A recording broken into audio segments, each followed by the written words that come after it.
নমস্কার বন্ধুরা, নলেজ একাডেমিতে আপনাদের সবাইকে স্বাগত। আমি সাগ্নিক সুন্দর, আপনাদের বন্ধু ও লাইফ কোচ। আজকের ক্লাসে WBCS 2023-এর প্রিলিমিনারির যে ইংলিশ কোশ্চেনগুলো এসেছিল তার প্রথম পার্ট নিয়ে, অর্থাৎ তার প্রথম 12টা প্রশ্ন নিয়ে আমরা ইন ডিটেল অ্যানালিসিস করব। এই এমসিকিউ সেশনের মানে কিন্তু কখনোই এমন নয় যে কেবলমাত্র প্রশ্ন পড়ে আর উত্তর দাগিয়ে দিয়ে আমি চলে যাব, তা কিন্তু নয়। এই এমসিকিউ সেশনগুলো এমনভাবে তৈরি করা যাতে এই এমসিকিউ সলভ করার সাথে সাথে আমরা সেই রিলেটেড তথ্যগুলোও জানি, আমাদের ইংলিশ ভোকাবুলারি ইমপ্রুভ হয় এবং তার সাথে সাথে ইংরেজির যে গ্রামাটিক্যাল যে নলেজ সেটাও যাতে আমাদের উন্নত হয়, সেইভাবেই এই সেশনগুলো তৈরি করা। ভালো করে এই ক্লাসগুলো দেখবেন, অন্য সমস্ত এমসিকিউ সেশনের মতো ভাববেন না। তার কারণ হচ্ছে আমি কিন্তু ওই ধরনের এমসিকিউ সেশন আমার চ্যানেলে কখনো করাই না। আমি প্রত্যেকটা ক্লাসের মাধ্যমে কিছু শেখানোর চেষ্টা করি। তো এই সেশনের মাধ্যমে যদি আমি ইংলিশ সম্পর্কে আপনাদের শেখাতে না পারি তাহলে এই ক্লাসটা করার কোনো মানেই হয় না, এবং সেইগুলো আমি মাথায় রেখেই এই ক্লাসটা আপনাদের সামনে উপস্থিত করছি। তো প্রথম প্রশ্নটা যেটা ছিল দেখবেন WBCS 2023 প্রিলিমিনারি পরীক্ষায়, fill in the blank with the correct word. এখান থেকে আমরা প্রথমে যেটা শিখবো সেটা হচ্ছে WBCS এ কিন্তু স্পেলিং রিলেটেড প্রশ্ন আসে, অর্থাৎ কারেক্ট স্পেলিং দিয়ে প্রশ্ন আসে। তাহলে WBCS এ যদি কারেক্ট স্পেলিং দিয়ে প্রশ্ন আসে, এই কারেক্ট স্পেলিং দিয়ে প্রশ্ন আর কোথায় কোথায় আসতে পারে? WBPSC আর যে সমস্ত পরীক্ষা নেয় যেখানে ইংলিশ থাকে তার প্রত্যেকটাতেই আসতে পারে। সুতরাং কারেক্ট স্পেলিং হচ্ছে আমাদের প্রশ্নের এক ধরন, যেটা WBCS এ বা WBPSCর পরীক্ষাগুলোয় আসে। তো এই কারেক্ট স্পেলিং দিয়ে যে প্রশ্নগুলো থাকে এগুলোর উত্তর দুভাবে করা যায়। এক, এই অপশানগুলোর মধ্যে, চারটে অপশানের মধ্যে যদি একটা অপশানের সঠিক স্পেলিং থাকে, বাদ বাকি অপশানের স্পেলিংগুলো যদি ভুল থাকে তাহলে এটা আর পড়ার দরকার নেই। যে সেন্টেন্সটা দিয়েছে প্রশ্নে আপনি দেখছেন অপশান ডিটা হচ্ছে সঠিক স্পেলিং, পারসু PURSUE, বাদ বাকি সমস্তটা ভুল, তাহলে এটাই উত্তর করে দেবেন। এটা হচ্ছে এই ধরনের প্রশ্ন সলভ করার ফার্স্ট স্ট্র্যাটেজি। দ্বিতীয় স্ট্র্যাটেজি কি? দ্বিতীয় স্ট্র্যাটেজিটা হচ্ছে বাক্যটা পড়ে দেখি যে পার্শ্ব শব্দটা, যে পার্শ্বর সঠিক বানান আমি জানি PURSUE, এই অপশান ডিটা বসছে কিভাবে। One should pursue one studies with utmost seriousness. Utmost মানে হচ্ছে সর্বোচ্চ, আমরা শিখলাম। সিরিয়াসনেস মানে তো আমরা সবাই জানি। শুড মানে হচ্ছে উচিত, একজনের প্রয়োজন, একজনের স্টাডিকে কন্টিনিউ করে নিয়ে যাওয়া সর্বোচ্চ সিরিয়াসনেসের সাথে, তাই তো? তাহলে দেখুন এখানটায় ওয়ান শুড পার্সু, তাহলে পার্সু মানেটা কি? পার্সুর যদি আমরা সিনোনিম বলি কি কি বলতে পারবো? দেখো, পার্সু মানে সাধারণভাবে হয় ফলো সামথিং কিংবা ফলো সামওয়ান। ফলো সামথিং এটা তো আমরা বুঝতে পারছি, এই বাক্যটায় স্টাডিটা ফলো করার কথা বলা হচ্ছে বা স্টাডিটা কন্টিনিউ করার কথা বলা হচ্ছে, স্টাডিটা চালিয়ে নিয়ে যাওয়ার কথা বলা হচ্ছে, তো ফলো সামথিং। এবার পার্সুর মানে ফলো সামথিং না দিয়ে কখনো কখনো ফলো সামওয়ান হিসাবেও আমরা ব্যবহার করে থাকি।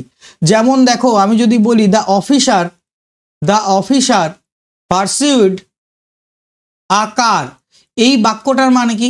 এই বাক্যটার মানে হচ্ছে অফিসারটি ধাওয়া করছিল বা ফলো করছিল একটি গাড়িকে, বা একটা চোরকেও তুমি বলতে পারো। যাই হোক, এখানে তাহলে পারসুডের মানে বা পারসু, তার তো পাস্ট ফর্ম ব্যবহার হয়েছে, ওই জন্য পারসুড। তো পারসু এটা মানে ফলো সামওয়ান হচ্ছে, কিংবা এখানে আমরা পারসু শব্দটা যেভাবে ব্যবহৃত হয়েছে তার সিনোনিম হিসাবে চেস শব্দটাও কিন্তু ব্যবহার করতে পারি। তাহলে বাক্যের উপর ভিত্তি করে পারসুর বিভিন্ন ধরনের মানে হয়। আমরা সাধারণত জানলাম পারসু মানে আমরা বলতে পারি কোনো কিছুকে ফলো করা বা কাউকে ফলো করা, কন্টিনিউ করা বলতে পারি, গো আফটার বলতে পারি, রান আফটার এটাও বসাতে পারি পারসুর বদলে, ট্রাক ব্যবহার করতে পারি পারসুর বদলে TRACK, কিংবা স্টক করা আমরা বলি, ফেসবুকে প্রোফাইল স্টক করা, লুকিয়ে লুকিয়ে নজর রাখা, তো সেই স্টক শব্দটাও আমরা কখনো কখনো পারসুর বদলে ব্যবহার করতে পারি। বাক্য অনুযায়ী পারসুর মানে এক এক ধরনের হয়, তবে ইন জেনারেল মানে হচ্ছে কন্টিনিউ কিংবা follow something or someone. Next যে প্রশ্নটা ছিল এটা একটু দেখি। এখান থেকে দেখতে পাচ্ছি যেটা এখানে কিন্তু কারেক্ট স্পেলিং নয়, এখানে হচ্ছে কারেক্ট শব্দ কোনটা বসবে, অ্যাপ্রোপ্রিয়েট ওয়ার্ড। কারণ এখানে কিন্তু প্রথমটার মতো এরকম প্রশ্ন ছিল না যেখানে একটা অপশান বাদ বাকি সব অপশানই ইংরেজিতে এক্সিস্ট করে না। কাউন্সিল বলে শব্দটা কিন্তু ইংরেজিতে এক্সিস্ট করে। কাউন্সিল মানে আপনারা জানেন গ্রুপ সাধারণত ব্যবহার করা হয়, আর কাউন্সেল বলে শব্দটাও কিন্তু ইংরেজিতে এক্সিস্ট করে। তাহলে অপশান A এবং অপশান D এই দুটোর মধ্যে কোনটা হবে সঠিক উত্তর? বাক্যটা আগে পড়ে নি। আই অ্যাম ইনডেপ্টেড অর্থাৎ আমি ঋণী to my friends wise, to my friends আমার বন্ধুর ওয়াইজ, কাউন্সিলের প্রতি, আমার বন্ধুর ভালো গ্রুপের প্রতি, বন্ধুদের হতো তাহলে, এখানে বলেছে একটা বন্ধুর, তাহলে বন্ধুর ওয়াইজ কিসের প্রতি? বন্ধুর কাউন্সেলের প্রতি, অর্থাৎ অ্যাডভাইসের প্রতি। সে আমাকে যে অ্যাডভাইস দিয়েছে ফর্মালি, সেই অ্যাডভাইসটার জন্য আমি তার কাছে ঋণী। I am ইনডেপ্টেড to my friends wise counsel. Option D হবে এখানে সঠিক উত্তর। তাহলে কাউন্সেল মানে আমরা কি কি ব্যবহার করতে পারি? কাউন্সেল মানে আমরা সাধারণভাবে মোস্ট পপুলার যে ইউজটা হয়ে থাকে সেটা হচ্ছে অ্যাডভাইস। এবার কাউন্সেলের আর একটা মানেও হয়, সেটা হচ্ছে সাধারণত যখন লিগাল কেস চলে তখন লিগাল অ্যাডভাইজার যে হয় কিংবা ব্যারিস্টার যে হয়, সেইখানে আমরা কিন্তু কাউন্সেল ব্যবহার করতে পারি। যেমন ধরো তোমাকে যদি একটা বাক্য বলি, দ্য কাউন্সেল ফর ডিফেন্স, মানে বাক্যের কিছুটা পার্ট বললাম, দ্য কাউন্সেল ফর ডিফেন্স, এই কথাটার মানে কি? যে ওনার হয়ে ডিফেন্স করছে, ওই যার বিরুদ্ধে কেসটা চলছে তার হয়ে ডিফেন্স করছে যে লিগাল অ্যাডভাইজাররা, তাদেরকে আমরা কাউন্সেল বলে থাকছি। তাহলে কাউন্সেল মানে সাধারণভাবে অ্যাডভাইস হয়, কিংবা লিগালি ব্যারিস্টার বোঝাতে, লিগাল অ্যাডভাইজার বোঝাতেও আমরা কাউন্সেল, CUENSEL এই শব্দটা ব্যবহার করে থাকি। Option D. তারপরের প্রশ্নটা ওয়ান ওয়ার্ড সাবস্টিটিউশন, এক কথায় প্রকাশ, এবং এই এক কথায় প্রকাশ যেটা দিয়েছে কিল রিলেটেড, এটা কিন্তু WBCS এ বহুবার এসছে, অর্থাৎ সব থেকে বেশি WBCS এ ওয়ান ওয়ার্ড সাবস্টিটিউশন কোনো টপিকের উপর যদি এসে থাকে তাহলে সেটা হলো এই কিল রিলেটেড, হত্যা রিলেটেড ওয়ান ওয়ার্ড সাবস্টিটিউশন। বাক্যটা আগে পড়ি।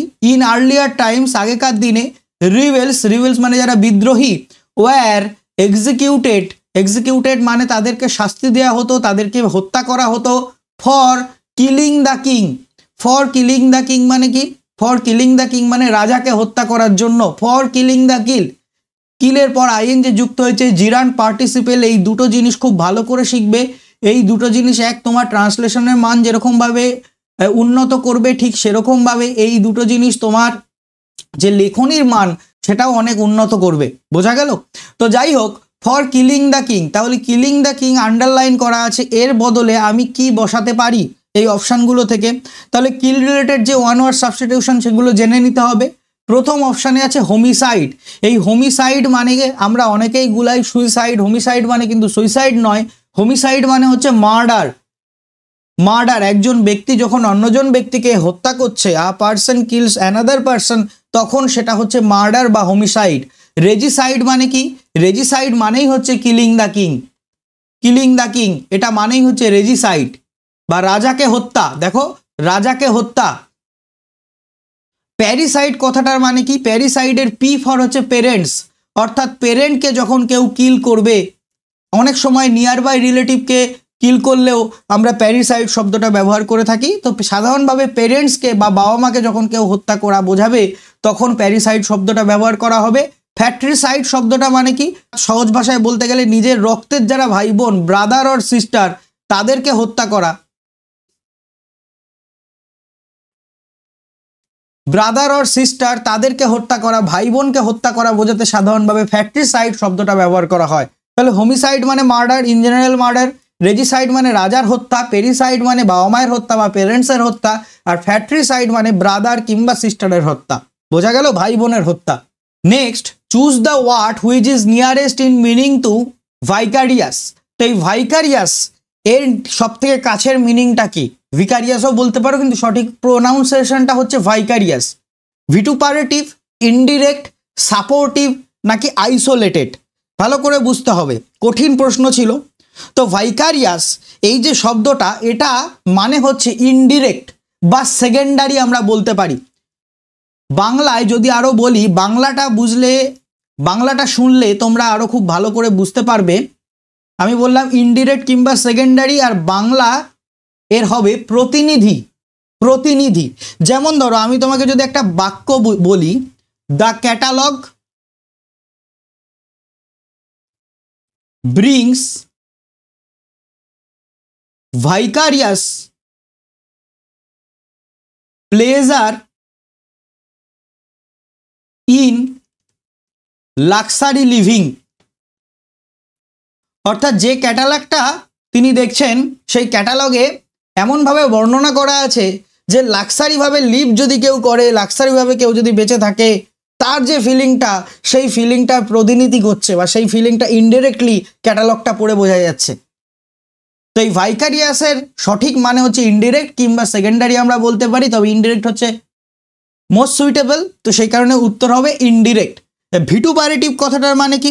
ভিটুপারেটিভ কথাটার মানে হচ্ছে গালাগালিপূর্ণ বা নিন্দাপূর্ণ, bitter and abusive, bitter and abusive. আমি যদি বলি ভিটুপারেটিভ আউটবাস্ট, এর কথাটার মানে হচ্ছে সে এতটাই রেগে গেছে যে সে নিন্দা করতে লেগেছে বা গালাগালি সূচক কথা বলতে লেগেছে। ভিটুপারেটিভ মানে বিটার অ্যান্ড অ্যাবিউসিভ, মানে নিন্দাপূর্ণ বা গালাগালিপূর্ণ আমরা বলতে পারি।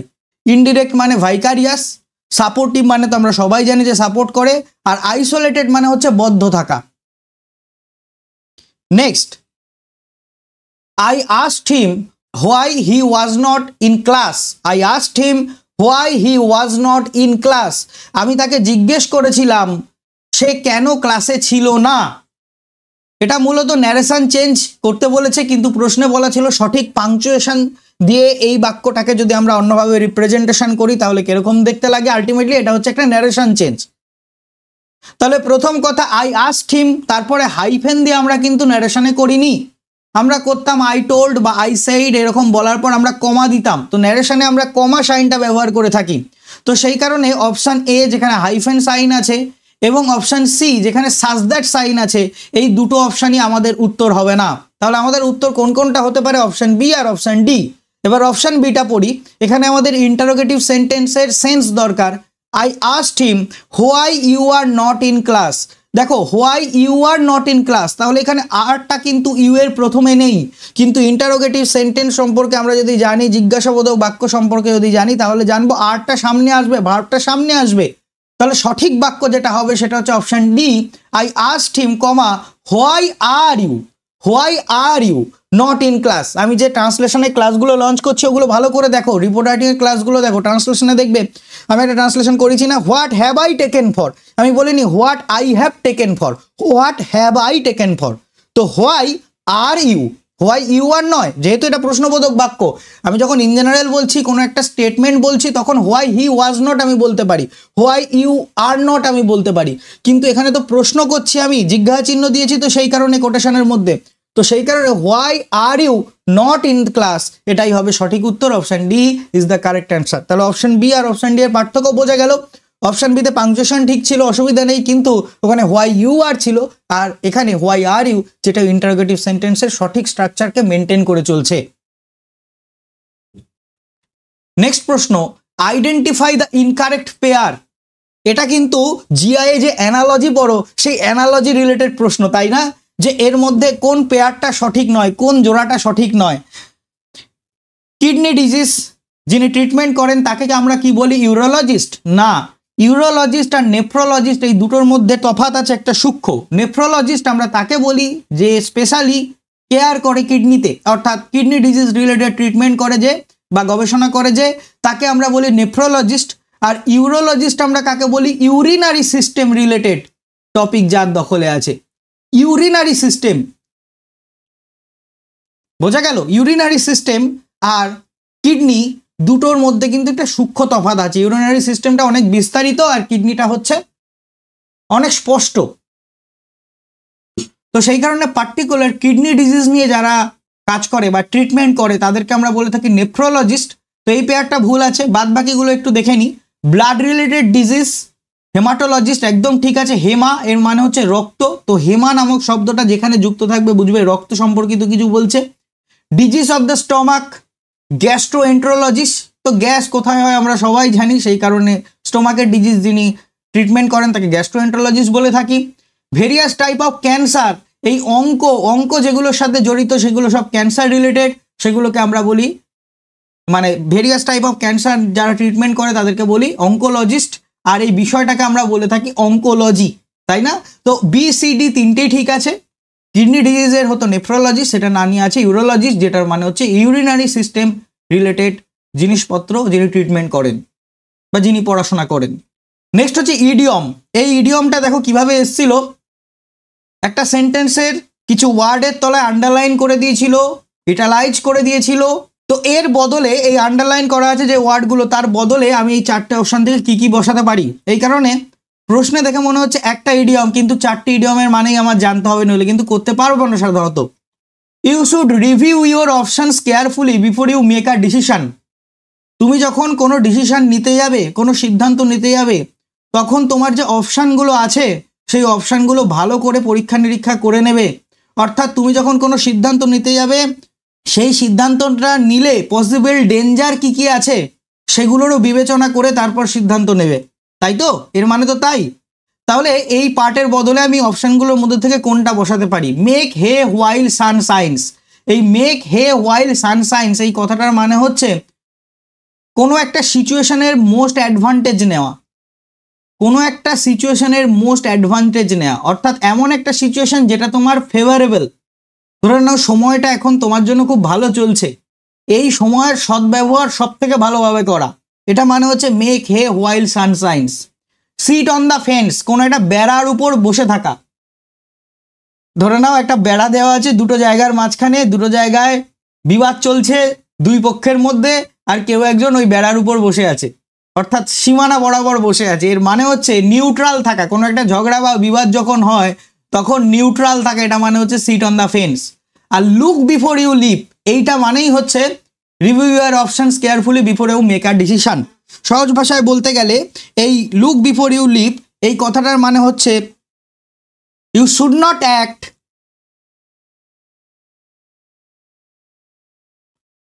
Without first considering possible dangers. অর্থাৎ তুমি যখন কোনো কাজ করতে চাও, আগে সেই কাজে কি কি ক্ষতি হতে পারে এগুলো বিবেচনা করে নাও, তারপর তুমি কাজ করো। Look before you leap, you should review your options carefully before you make a decisions. Kill the golden goose, সোনার ডিম পাড়া হাঁসটাকে মেরে দেওয়া। এর মানে তোমরা সবাই জানো, আর বলছি না। সেটা হচ্ছে লোভে পড়ে তোমার ভ্যালুয়েবল কোনো কিছুকে ধ্বংস করে দেওয়া। To destroy something in grid, to destroy something valuable in grid. অর্থাৎ লোভে পড়ে এত লোভ তোমার হয়ে গেছে যে তোমার কাছে যেটা ভ্যালুয়েবল সেটাকে তুমি নষ্ট করে দিচ্ছ, আরও চাই তার থেকে, এই করে। এবং সেই কারণেই সোনার ডিম পাড়া হাঁসটাকে মেরে দেওয়া হয়েছিল, সেই গল্পটা তোমরা সবাই জানো। তো এখানে সঠিক উত্তর হবে option C, look before you leap. Make hay while sunshine, সেটাও জেনে রাখো, এটা খুব কাজে লাগে, অনেক পরীক্ষায় এখান থেকে কিন্তু প্রশ্ন আসে। মেক হে হোয়াইল সানশাইন মানে যখন তোমার সিচুয়েশন ফেভারেবল থাকবে তখন তার মোস্ট অ্যাডভান্টেজটাকে অবটেইন করা। তারপরে প্রশ্ন একটা ফিল ইন দ্য ব্ল্যাঙ্কস ছিল। দেখো এই ফিল ইন দ্য ব্ল্যাঙ্কসে অনেকে অনেক কিছু মানে জানতে পারো না, কিন্তু এই ফিল ইন দ্য ব্ল্যাঙ্কসটা খুব সহজ, একটা টেন্সের নিয়ম জানলেই করা যায়। হি হ্যাজ ড্যাশ মেটিকিউলাস, এই মেটিকিউলাস মানে হচ্ছে আলট্রা কেয়ারফুল বা ডিলিজেন্ট বলতে পারি। প্রচুর কেয়ারফুল কোনো কাজে যে হয়, নির্ভুল থাকার চেষ্টা করে যে সব সময়, তাকে আমরা বলতে পারি আলট্রা কেয়ারফুল বা মেটিকিউলাস বা diligent. In dash the project dash rise to irregularities, তো এখানে নট দিয়ে সবকটা ফার্স্ট অপশানই আছে। তো হি হ্যাজ নট বিইং, প্রথম অপশানটা যদি বসাই, হি হ্যাজ নট বিইং, নটের পর আইএনজি, বাক্যটা প্রকাশই পাচ্ছে না, তাহলে এটা উত্তর হবে না। He has not meticulous in oversee the project, he has not meticulous in oversee that project, মানে he has not meticulous in আমি বলছি, অর্থাৎ প্রেজেন্ট পারফেক্ট টেন্স আমি ব্যবহার করছি হয়তো, বা প্রেজেন্ট টেন্স ব্যবহার করছি, আবার ওভারশ করে দিচ্ছি, পাস্ট টেন্স করে দিচ্ছি, একইভাবে এরকম জগা খিচুড়ি সেন্টেন্স তো হয় না, তাহলে অপশন বিও হবে না। তাহলে he has not been meticulous, he has not been meticulous in overseeing the project, আবার জিরান্ড অ্যান্ড পার্টিসিপেল আসলো। ওভারসি করা মানে কি? সুপারভাইজ করা, তাহলে এটা হতেই পারে ইনের পর ওভারসিইং ইউজ হয়েছে। He has not been meticulous in overseeing the project, এই কথাটার মানে কি? এই কথাটার মানে হচ্ছে এই প্রজেক্টটাকে সুপারভাইজ করার ক্ষেত্রে সে কিন্তু আলট্রা কেয়ারফুল নয়। এবং কমা দিয়ে giving rise to many irregularities, অর্থাৎ আবার জিরান্ড পার্টিসিপেলের ব্যবহার হয়েছে, গিভের পর ING, giving rise to many irregularities, এবং যেটা জন্ম দিচ্ছে কিসের? যেটা জন্ম দিচ্ছে giving rise to present tense, যেটা জন্ম দিচ্ছে অনেক ইরেগুলারিটির, অনেক বেঠিক কাজের বা বেঠিক জিনিসের জন্ম দিচ্ছে সেটা। তো মেটিকিউলাস মানে জেনে নাও, নতুন একটা ওয়ার্ড, আল্ট্রা কেয়ারফুল বা ডিলিজেন্ট বলতে পারি, এক্সট্রা কেয়ারফুল বলতে পারি, ভেরি কেয়ারফুল বলতে পারি। আর ওভারসি করা মানে সুপারভাইজ করা। এই জন্য অপশান সি হচ্ছে কারেক্ট উত্তর। অপশান ডি তাও হবে না, he has not be meticulous, এভাবে কিছু হয়ই না। আবার তারপর gave rise to much irregularities, এরকম হবে না। ইরেগুলারিটিস এর আগে মেনি ইরেগুলারিটিস হবে, মাছ হবে না। নেক্সট প্রশ্ন, select the correct proverb to fill in the blank in the following sentence. প্রভাব বসাতে হবে, অর্থাৎ প্রায় ইডিয়ম আমরা বলতে পারি বা প্রবাদ বলতে পারি। ইট is best not to delay since dash. It is best, এটা সব থেকে ভালো হয়, নট টু ডিলে, দেরি করো না। সিন্স, কেন, কেন দেরি করো না। প্রথম অপশানে আছে beggars can't be চুজার্স। Beggars can't be চুজার্স মানে ধরে নাও এমন একটা মানুষ, তার কাছে অন্য কিছু করার অপশান নেই, সুতরাং তার সামনে যেটা দেওয়া হয়েছে সেটাই তাকে বাঁচতে হবে, তার আর অন্য কোথাও যাওয়ার বা অন্য কিছু করার অপশান নেই। তো ইট is best not to delay, কারণ তোমার কাছে আর কোনো অপশান নেই, এইটাই একমাত্র আছে। এটা হতে পারে, কিন্তু তার অন্যান্য অপশানগুলো পড়ে নি। তার পরের অপশানটাই দেখো, মোস্ট সুইটেবল যেটা সেটা আমরা নেব, তাই না? তো তারপরের অপশানটা দেখো, আ স্টিচ ইন টাইম সেভস 9। এই কথাটার মানে কি? আ স্টিচ ইন টাইম সেভস 9, এই কথাটা তৈরি হয়েছিল একটা কাপড়ে, একটা মানুষের জামায় একটা ছিদ্র হয়ে গেছিল ছোট্ট, তারপর সে জামার ছিদ্রটাকে আর রিপেয়ার করে না বহুদিন। তো রিপেয়ার না করার ফলে যত দিন যাচ্ছে তত তার ছিদ্রটা বড় হয়ে যাচ্ছে, হোলটা আরো বিগ হয়ে যাচ্ছে। এইখান থেকে কথাটা এসছে, স্টিচ ইন টাইম সেভস 9, অর্থাৎ সঠিক সময়ে তুমি যদি তোমার ছিদ্রটাকে রিপেয়ার করার চেষ্টা করো, স্টিচ করার চেষ্টা করো, তাহলে সেটা আর বড় হবে না, নইলে প্রবলেম আরো বড় হয়ে যাবে, কাজ করতে আরো বেশি টাইম লাগবে নইলে। তাহলে এটা কিন্তু বেশি সুইটেবল হচ্ছে অপশান 1 এর থেকে। আর stitch in time saves 9, it is best not to delay, তার কারণ হচ্ছে এখন যদি করো তাহলে তোমার কম খাটনি হবে, পরে যদি করো তাহলে কিন্তু তোমার অনেক বেশি খাটনি হবে। তো option B is the correct answer. Option C এর মানেটা কি? A bad workman blames his tools, অর্থাৎ একটা বাজে কাজের লোক, একটা বাজে কর্মঠ মানুষ, সে তার যন্ত্রপাতিকে দোষ দেয়, নিজেকে দোষ দেয় না। সে তার নিজের দোষ দেখে না, অন্যের দোষ দেখে। এটার মানে হচ্ছে নিজের দোষ না দেখে অন্যের দোষ দেখা। A bad workman blames his tools. আর all's fair in love and war এর মানে তো তোমরা সবাই জানো, ভালোবাসা এবং যুদ্ধে সবই সঠিক। তো এটার মানে আর বলছি না। তো আমরা দেখছি অপশান এও হতে পারতো, অপশান বি হতে পারতো, কিন্তু অপশান বি হচ্ছে মোস্ট সুইটেবল। এখানে অনেক ভালো লাগছে শুনতে, কারেক্টলি ফিট হচ্ছে আমাদের সেন্টেন্সের সাথে, সেই কারণে অপশান বি হচ্ছে কারেক্ট অ্যান্সার। নেক্সট 10 নম্বর প্রশ্ন, read the following sentences and then select the correct option. দুটো সেন্টেন্স দেওয়া আছে। প্রথম সেন্টেন্স বলা আছে one should not interfere. Interfere মানে নাক গলানো, in the personal affairs of others. একজনের কখনোই উচিত না অন্যদের ব্যক্তিগত অ্যাফেয়ারে, ব্যক্তিগত জীবনে নাক গলানো। বাক্যটা ঠিক আছে, গ্রামাটিক্যালিও ঠিক আছে, সব কিছু ঠিক আছে।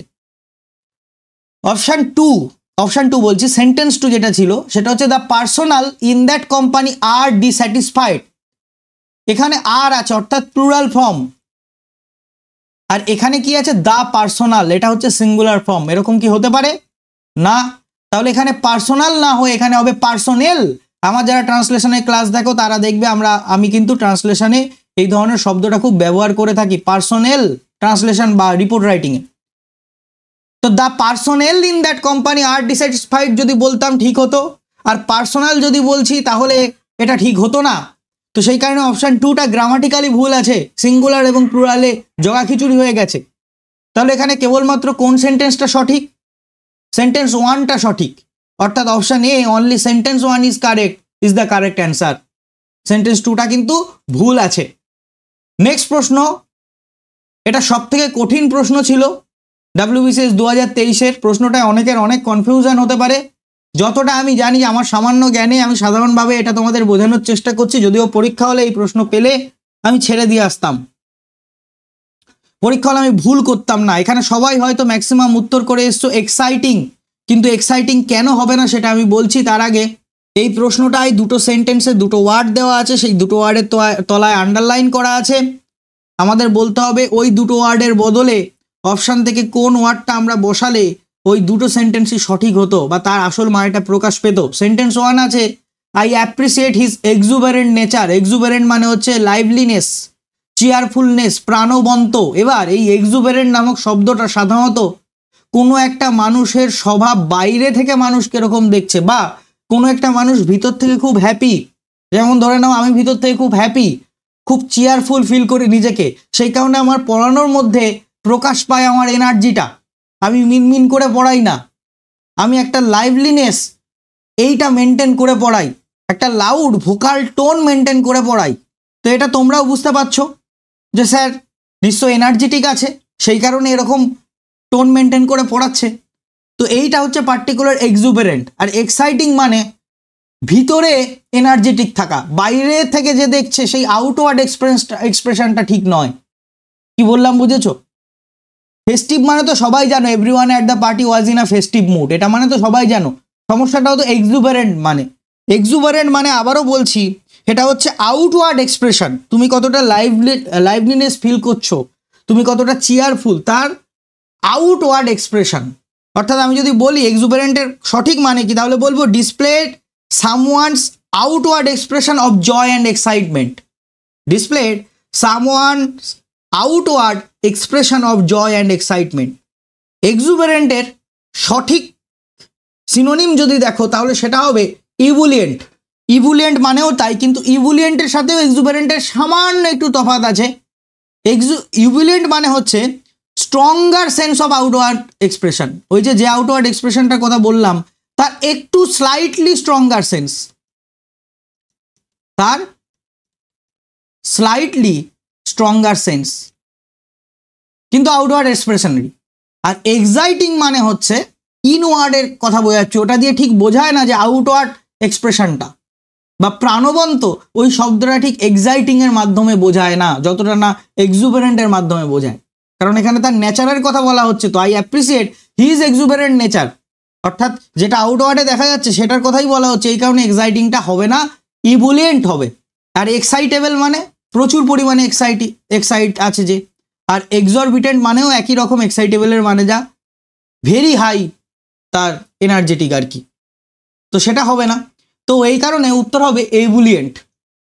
দেখো এই প্রশ্নটা আমি আবারও বলছি, অনেকের অনেক কনফিউশন হতে পারে। WBCS 2023-এর অফিসিয়াল অ্যান্সার কিতে এবুলিয়েন্ট দেওয়া ছিল, কেন দেওয়া ছিল? নেটে যদি সার্চ করো এই শব্দটা নিয়ে দেখবে তার সঠিক সিনোনিম হচ্ছে এবুলিয়েন্ট। এবং আমি তারপর দেখলাম এই লজিকে, অর্থাৎ আউটওয়ার্ড আর ইনওয়ার্ড, এই লজিকে এবুলিয়েন্টটা সব থেকে সঠিক হতে পারে। নেক্সট 12 নম্বর প্রশ্ন, identify the mood in the following sentence. অর্থাৎ এটা কিন্তু WBCS এ আগে আসতো না, গ্রামাটিক্যাল মুড বা একটা সেন্টেন্সের মুড, সেটা কিন্তু এখন আসছে, তাই না? তাহলে মুড মানে কি একটু দেখে নি। ইন্ডিকেটিভ মুড মানে কি, ইন্টারোগেটিভ মুড মানে কি, সাবজাংটিভ মুড মানে কি, ইম্পারেটিভ মুড মানে কি। দেখো কোনো একটা সেন্টেন্সের গঠনের উপর ভিত্তি করে তার সেটা কি বলতে চাইছে বা তার মুড কি প্রকাশ পাচ্ছে সেটা আমরা বলতে পারি। যেমন ধরো কোনো একটা সেন্টেন্সের মাধ্যমে আমি ফ্যাক্ট বোঝাচ্ছি, ফ্যাক্ট মহেঞ্জোদারোয় একটা বিরাট বড় সভ্যতা গড়ে উঠেছিল, ফ্যাক্ট বোঝাচ্ছি, ইন্ডিকেটিভ মুড। একটা স্টেটমেন্ট দিচ্ছি, simple, indicative mood. Interrogative mood কি, জিজ্ঞাসা করছি, যখন কোশ্চেন করছি, what have I taken for your dissatisfaction, তো যখন আমি কোশ্চেন করছি, ঠিক আছে, তখন হচ্ছে ইন্টারোগেটিভ মুড। সাবজাংটিভ মুড মানে কি, যখন আমি কন্ডিশন বোঝাচ্ছি কোন বাক্যের মাধ্যমে বা আমার কথার মাধ্যমে, I would surely go there if I could, আমি অবশ্যই সেখানে যেতাম যদি আমি পারতাম, কন্ডিশন বলে দিয়েছি কিন্তু ইফ শব্দটার মাধ্যমে, যদি আমি পারতাম। তাহলে কন্ডিশন যখন বোঝাচ্ছি তখন আমি সাবজাংটিভ মুড বলি ওই বাক্যটাকে, বা ওই বাক্যটার মাধ্যমে সাবজাংটিভ মুড প্রকাশ পাচ্ছে। তারপর হচ্ছে ইম্পারেটিভ মুড। ইম্পারেটিভ মানে কমান্ড, আদেশ করা যখন বোঝানো হয়, এই তুমি এখনই বাইরে যাও, এক্ষুনি দরজাটা বন্ধ করো, আদেশ করছি, কমান্ড প্রকাশ পাচ্ছে বাক্যটার মাধ্যমে, তাহলে তার মুডটা হচ্ছে ইম্পারেটিভ মুড। তাহলে আবারও বলে দিই, সহজ জিনিস, এটার জন্য আলাদা ক্লাস করতে হবে না, আজকের ক্লাসে এনাফ তোমার কাছে।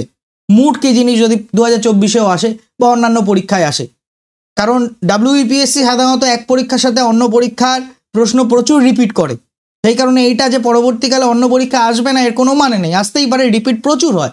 WBCS আমরা দেখেছি প্রিভিয়াস ইয়ারে প্রশ্ন প্রচুর রিপিট হয়, সে কারণে রিপিট হবে না এর কোনো মানে নেই।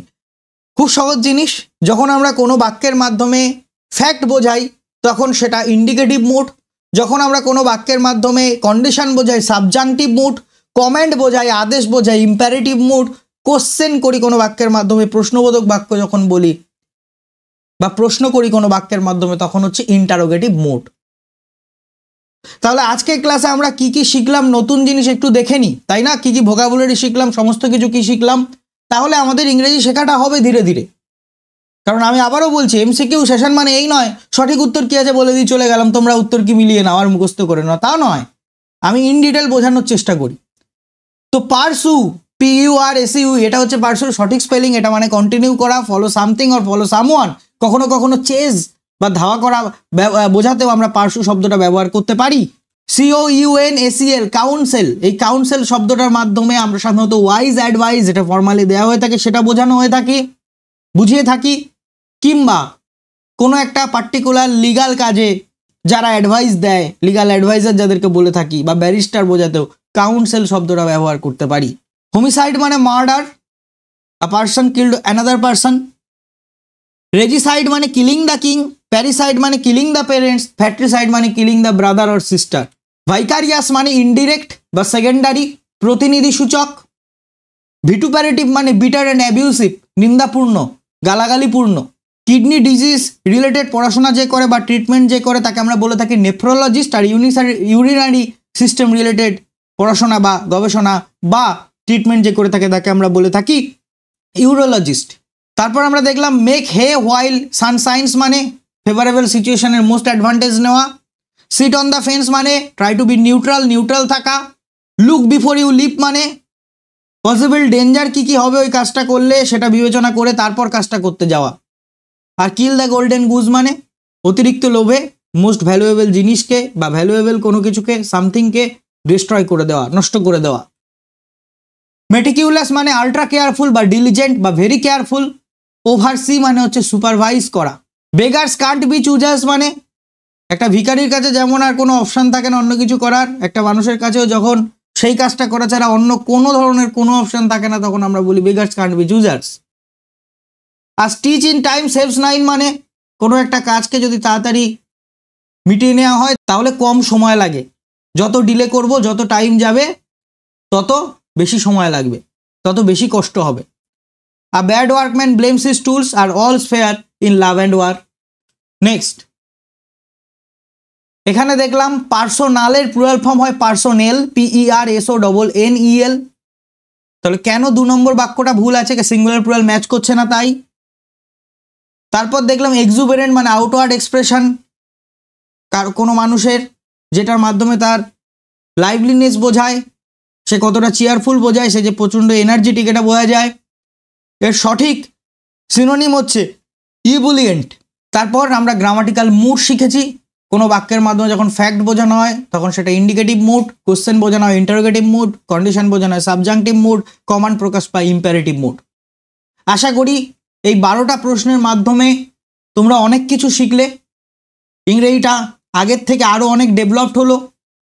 পরবর্তী ক্লাসে আমি বাদবাকি যে প্রশ্নগুলো আছে সেই প্রশ্নগুলো নিয়ে তোমাদের সাথে আলোচনা করব। বাদবাকি 13টা প্রশ্ন নিয়ে, ইংরেজিতে 25টা প্রশ্ন আসে তোমরা জানো, এবং পরবর্তীকালে এই ধরনের অন্যান্য পরীক্ষার বিভিন্ন প্রশ্ন নিয়ে আলোচনা করব, যাতে সেগুলো সলভ করতে করতে আমাদের যে ডেইলি লাইফ ইংলিশ সেটা আরও ইমপ্রুভ হয়। তার সাথে সাথে অন্যান্য টপিক নিয়েও আমি তোমাদের জন্য ক্লাস আনবো। সবাই খুব ভালো থেকো, ভালো করে পড়াশোনা করো। ভিডিওটি যদি ভালো লাগে, যদি এর থেকে সামান্যটুকু ইংলিশ শিখতে পারো যে ইংলিশ পরবর্তীকালে তোমার চাকরি পরীক্ষায় কাজে লাগবে, অবশ্যই ভিডিওটিতে লাইক করে চ্যানেলটা সাবস্ক্রাইব করে কমেন্টে তোমার মতামত জানাও কেমন লাগলো। After all, thanks for watching.